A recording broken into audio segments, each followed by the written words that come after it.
Assalamualaikum warahmatullahi wabarakatuh. Sebelumnya perkenalkan nama saya Nabila Putri Zahra Munte, NPM 2108260125. Blog dermatologi. Di sini saya akan menjelaskan mengenai dermatitis kontak alergi. Yang pertama definisi.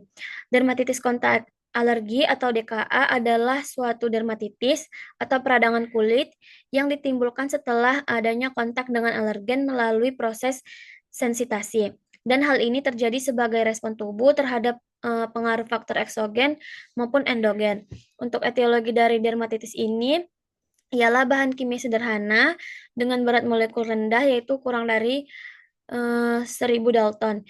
Disebut sebagai hapten, bersifat lipofilik, sangat reaktif, dan dapat menembus stratum korneum sehingga mencapai sel epidermis bagian dalam yang hidup. Sedangkan beberapa zat yang umum bisa menyebabkan dermatitis kontak alergi adalah yang pertama ada nikel sulfat atau bahan-bahan logam. Selanjutnya ada potasium dikromat seperti semen, pembersih alat rumah tangga. Selanjutnya bahan kosmetik, karet, fungisida, cat rambut, bahan kimia, fotografi, dan lain-lain. Untuk faktor resikonya itu sendiri ada terbagi dua. Faktor berpengaruh yaitu potensi sanitasi alergen, dosis per unit area, luas daerah yang terkena, lama paparan, oklusi, suhu dan kelembapan lingkungan dan juga pH. Untuk faktor individu itu terbagi dua, yaitu keadaan kulit pada lokasi kontak, yaitu keadaan stratum corneum dan ketebalan epidermis. Selanjutnya ada status imun, yaitu misalnya sedang mengalami sakit atau terpapar sinar matahari secara intens. Selanjutnya CMD atau cara menegakkan diagnosis. Yang pertama ada anamnesis, yaitu kita memberikan pertanyaan mengenai riwayat terpapar bahan alergen yang dicurigai berdasarkan pada kelainan kulit yang ditemukan. Data yang berasal dari anamnesis juga meliputi riwayat pekerjaan, hobi, obat topikal yang pernah digunakan, obat sistemik, kosmetik, berbagai bahan yang diketahui menimbulkan alergi, penyakit kulit yang pernah dialami, riwayat atopi baik dari yang bersangkutan maupun dari keluarga, dan biasanya pasien mengeluhkan gatal. Selanjutnya pada pemeriksaan fisik sangat penting karena dengan melihat lokasi dan pola kelainan kulit seringkali dapat diketahui kemungkinan penyebabnya dan akan dijumpai elforescensi, eritema nummular sampai dengan plakat, papul dan vesikel berkelompok disertai dengan adanya erosi nummular hingga plakat dan terkadang berupa makula hiperpigmentasi dengan skoma halus. Selanjutnya pada pemeriksaan penunjang kita bisa melakukan patch test yaitu pelaksanaan uji tempel yang dilakukan setelah dermatitisnya itu sembuh atau sudah lebih baik. Itu memungkinkan setelah 3 sampai 4 minggu dan biasanya ini akan dilakukan pada bagian punggung. Selanjutnya tata laksana.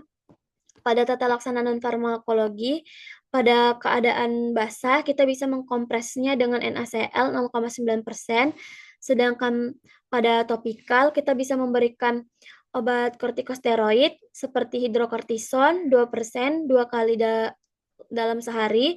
Selanjutnya pada sistemik kita bisa memberikan kortikosteroid yaitu prednison sebanyak 5 mg sehari 3 kali.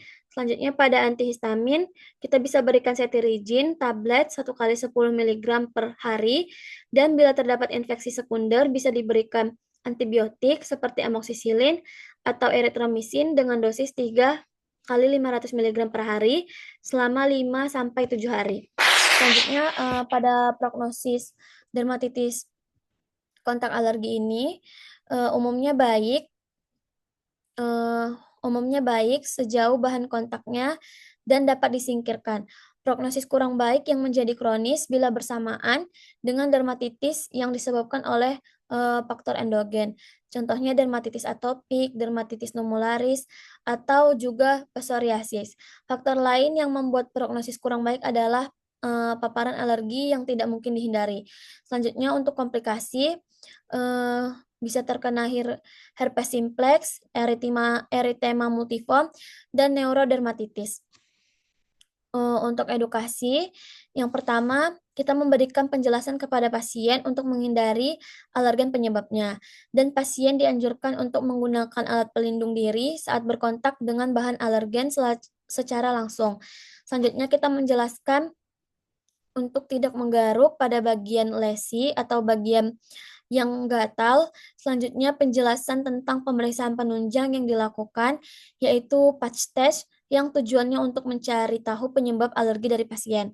Selanjutnya penjelasan mengenai tujuan pemberian terapi yang diberikan dan prognosis dari penyakit dermatitis kontak alergi.